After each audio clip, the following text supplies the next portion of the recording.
हमारी आज की केस स्टडी एक ऐसी फ्लाइट के बारे में है जिसने टेक ऑफ तो किया, लेकिन उसके बाद वो फ्लाइट कहां गायब हो गई किसी को पता नहीं। 8 मार्च 2014 मलेशिया का Kuala Lumpur international airport. Malaysia airline की फ्लाइट नंबर MH370 कुआलालंपुर से चाइना के बीजिंग जाने की तैयारी कर रहा था। 9M MRO नाम से रजिस्टर्ड बोइंग 777 सीरीज का यह विमान लगभग 11 साल 10 महीने पुराना था। विमान का नेतृत्व 53 वर्षीय मलेशिया के कप्तान ज़ाहरे अहमद कर रहे थे। कैप्टन ज़ाहरे अहमद ने 1981 में एक कैडेट पायलट के तौर पर मलेशिया एयरलाइन को ज्वाइन किया था और धीरे धीरे अपनी पायलट ट्रेनिंग को कंप्लीट करने के बाद 1983 में उन्हें सेकंड ऑफिसर प्रमोट किया गया। इसके बाद 1991 में उन्हें बोइंग 737 के कप्तान के तौर पर प्रमोट किया गया और जिसके बाद 1996 में उन्हें एयरबस A330 और बोइंग 777 का कप्तान नियुक्त किया गया। अब तक के अपने सफल कैरियर और लगभग 18,365 घंटों के फ्लाइंग एक्सपीरियंस के कारण कप्तान ज़ाहरे अहमद को एक अनुभवी फ्लाइंग इंस्ट्रक्टर और मंझे हुए फ्लाइंग एग्जामिनर के तौर पर भी जाना जाता था। को पायलट के तौर पर 27 वर्षीय फर्स्ट ऑफिसर फारिक अहमद कप्तान का साथ दे रहे थे। फर्स्ट ऑफिसर फारिक अहमद ने भी 2007 में एक कैडेट पायलट के तौर पर मलेशिया एयरलाइन में अपने फ्लाइंग करियर की शुरुआत की थी। नवंबर 2013 में उन्होंने बोइंग 777 के फर्स्ट ऑफिसर के लिए अपनी ट्रेनिंग शुरू की थी। फर्स्ट ऑफिसर ट्रेनिंग के तौर पर आज ये उनकी आखिरी फ्लाइट थी, जिसके बाद उन्हें आधारिक तौर पर फर्स्ट ऑफिसर नियुक्त किया जाना था। कुल मिलाकर अपने अब तक के कैरियर में पायलट फारिक अहमद ने लगभग 2,763 घंटों का फ्लाइंग एक्सपीरियंस प्राप्त किया था। धीरे धीरे कर सभी पैसेंजर और क्रू मेंबर्स फ्लाइट में सवार होने लगे। उस दिन फ्लाइट 370 में 227 पैसेंजर्स के साथ 12 क्रू मेंबर्स सवार थे। नॉर्मल तरीके से अपने सभी ग्राउंड टास्क पूरे करने के बाद रात के लगभग 11:48 पर प्लेन ने एयरपोर्ट पर अपना रोल ऑफ प्रोसेस शुरू किया।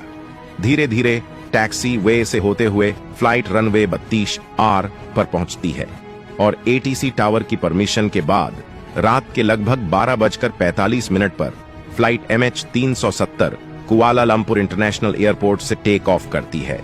एयरपोर्ट ATC टावर द्वारा दिए गए निर्देश को फॉलो करते हुए फ्लाइट लगभग 18,000 फीट की ऊंचाई तक पहुंच जाती है, जिसके बाद फ्लाइट को अपने अगले दिशा निर्देश के लिए कुआलालंपुर ATC की रेडियो फ्रीक्वेंसी से कनेक्ट कर दिया जाता है।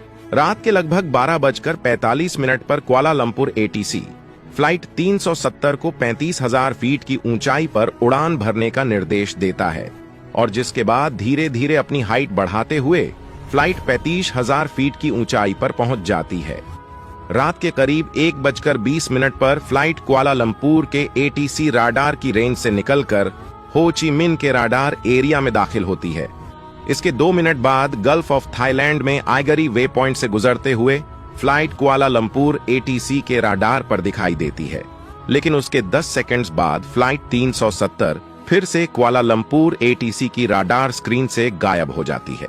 राडार स्क्रीन से गायब होने के बाद ATC कंट्रोलर फ्लाइट 370 में लगे ट्रांसपॉन्डर की मदद से फ्लाइट को राडार स्क्रीन पर लोकेट करने की कोशिश करता है, लेकिन फ्लाइट के ट्रांसपॉन्डर सिस्टम से कोई सिग्नल रिसीव नहीं होता। यहां यह अंदेशा होता है कि शायद इसके बाद फ्लाइट 370 के ट्रांसपॉन्डर सिस्टम को बंद कर दिया गया था। हालांकि इसके बाद फ्लाइट सिविलियन राडार से गायब हो जाती है, लेकिन पास का एक मिलिट्री राडार अभी भी फ्लाइट 370 को ट्रैक कर रहा था। मिलिट्री राडार के डाटा के अनुसार फ्लाइट पहले राइट टर्न लेती है और उसके बाद लेफ्ट टर्न लेकर वापस साउथ वेस्ट डायरेक्शन में मुड़ जाती है।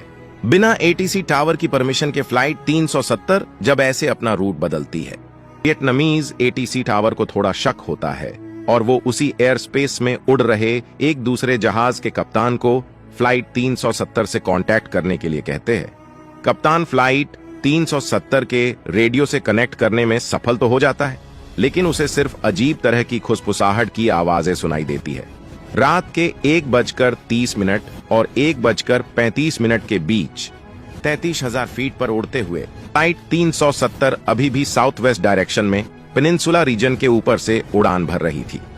इसी दौरान पास के ही इस्माइल पेत्रा एयरपोर्ट के राडार को 4 बार अपनी स्क्रीन पर कोई अनआइडेंटिफाइड ऑब्जेक्ट दिखाई देता है, जो माना जा रहा है कि फ्लाइट 370 ही होगी। इसके बाद लगभग 1:52 पर फ्लाइट पेनांग आइलैंड के दक्षिणी किनारे के ऊपर से गुजरती हुई रिकॉर्ड होती है।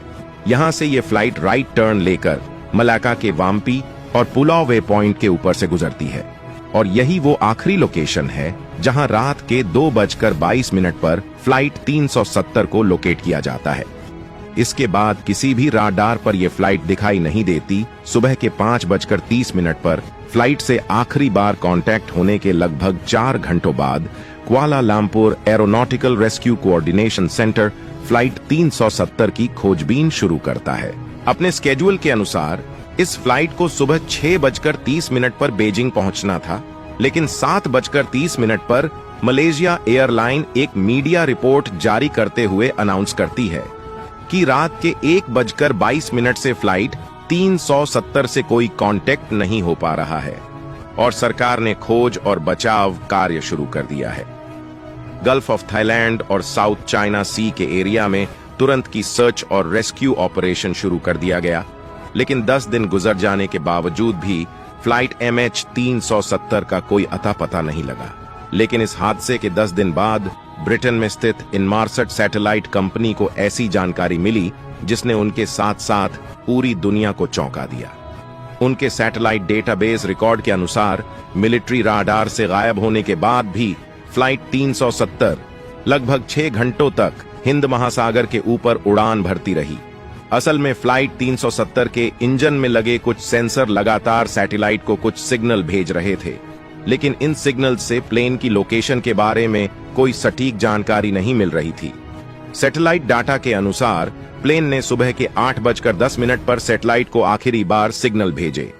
फ्लाइट MH370 को सुबह 6:30 पर बीजिंग एयरपोर्ट पर लैंड करना था, लेकिन सैटेलाइट सिग्नल के अनुसार यह फ्लाइट सुबह 8:10 तक उड़ान भर रही थी, जिसका मतलब है कि यही वो वक्त होगा जब फ्लाइट का फ्यूल खत्म हो गया होगा और वो क्रैश कर गई होगी। सैटेलाइट और प्लेन के बीच में सिग्नल ट्रांसमिशन के दौरान लगे टाइम को कैलकुलेट करके प्लेन की स्थिति का अनुमान लगाया गया। इन कैलकुलेशंस के तहत 7 बड़े बड़े एरिया सर्कुलर एरिया को निर्धारित किया गया, जिसमें फ्लाइट 370 के होने का अनुमान लगाया गया।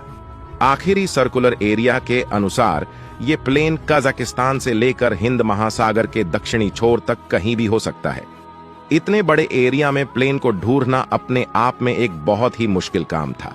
मलेशिया के साथ कई और देशों ने इसमें हिस्सा लिया और जिसके बाद शुरू हुआ इतिहास का सबसे मुश्किल और महंगा सर्च ऑपरेशन।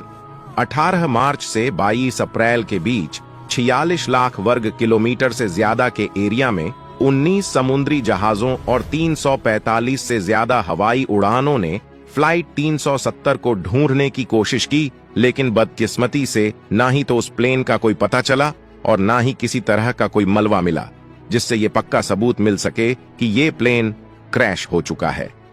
खोजबीन के आखिरी चरण में ऑस्ट्रेलिया के समुद्री एरिया में लगभग 18,000 वर्ग किलोमीटर के एरिया की सोनार जांच भी की गई, ताकि समुद्र की गहराइयों में भी इस प्लेन के किसी मलबे का पता लगाया जा सके, लेकिन वहां भी कोई सफलता नहीं मिली।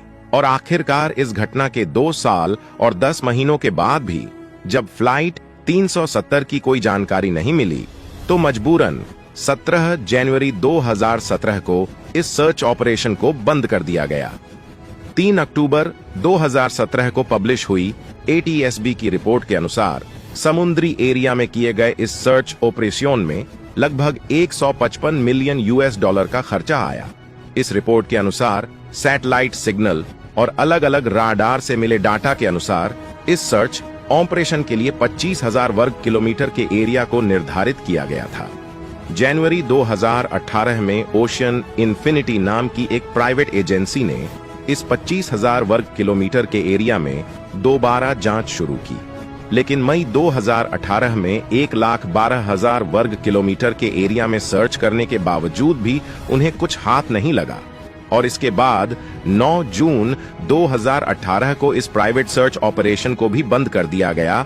मीडिया में छपी कुछ खबरों के अनुसार इस घटना में किसी भी तरह के मानवीय हाथ होने की स्थिति में मलेशियन पुलिस का सबसे पहला शक कप्तान जहारिये की तरफ था। जनवरी 2016 में जांच के दौरान लीक हुए एक डॉक्यूमेंट के अनुसार FBI टीम को कप्तान जहारिये के घर से एक फ्लाइट सिम्युलेटर बरामद हुआ था, जिसके डेटाबेस में उसी तरह का फ्लाइंग रूट मिला था जिस रूट पर प्लेन को आखिरी बार पाया गया था।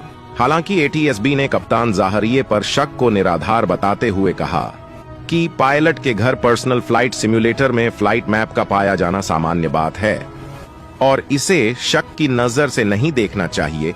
लेकिन इंटरनेशनल जांच कमेटी ने इस बात को कभी भी खारिज नहीं किया कि हो सकता है कि कप्तान जहारिये ने ही एक सोचे समझे प्लान के तहत जानबूझकर फ्लाइट 370 को क्रैश किया हो। हालांकि कुछ लोग तो ये भी दावा करते हैं कि कप्तान जहारिये ने इसलिए प्लेन को बहुत ही सावधानी से समुद्र में किसी ऐसी अनजान जगह क्रैश किया कि पूरा का पूरा प्लेन बिना टूटे हुए समुद्र में समा जाए ताकि कभी उसके टुकड़ियां ना मिल सके। आखिरकार जुलाई 2018 में मलेशिया की ट्रांसपोर्ट मिनिस्ट्री के द्वारा फ्लाइट 370 के गायब होने की आधिकारिक रिपोर्ट जारी कर दी गई और जैसा कि लग रहा था इस रिपोर्ट में भी प्लेन की गायब होने के बारे में कोई जानकारी नहीं दी गई। अपनी रिपोर्ट में इन्वेस्टिगेटर ने यही कहा कि प्लेन के ब्लैक बॉक्स या फ्लाइट डेटा रिकॉर्डर के ना मिल पाने के कारण इस प्लेन के गायब होने की कोई भी वजह बता पाना नामुमकिन है। लेकिन प्लेन में सफर कर रहे यात्रियों के परिवार वालों के लिए इस पर यकीन करना बहुत ही मुश्किल है कि आज की डिजिटल दुनिया में जहां पूरा संसार इंटरनेट और सैटेलाइट कम्युनिकेशन से जुड़ा हुआ है, वहां इतना बड़ा और आधुनिक प्लेन कैसे अपने आप आसमान में गायब हो सकता है। और रह रहकर इस हादसे में किसी साजिश की खबरें इंटरनेट और सोशल मीडिया पर आती रहती है, लेकिन पुख्ता तौर पर आज तक इस फ्लाइट के बारे में कोई आधिकारिक जानकारी नहीं है। कुछ मीडिया रिपोर्ट्स के अनुसार अभी तक अलग अलग आइलैंड पर प्लेन के 27 ऐसे टुकड़े मिले हैं जो शायद इसी प्लेन के हैं, लेकिन इन खबरों में भी कितनी सच्चाई है ये कह पाना बहुत ही मुश्किल है। अगर अपना कोई दुनिया छोड़कर चला जाए तो उसे ऊपर वाले की मर्जी समझकर हम धीरे धीरे उस हादसे से उबर जाते हैं। लेकिन अगर यही पता ना हो कि वो इंसान जिंदा है भी या नहीं और पूरी उम्र यहीं लगता रहे कि कभी भी उनकी कोई खबर आ सकती है, तो इस असमंजस की भावना के साथ जिंदगी गुजारना कितना मुश्किल होता है, इसका हम शायद अंदाजा भी नहीं लगा सकते हैं। तो दोस्तों, आज के लिए बस इतना ही। वीडियो अच्छी लगी हो तो आगे शेयर जरूर करें।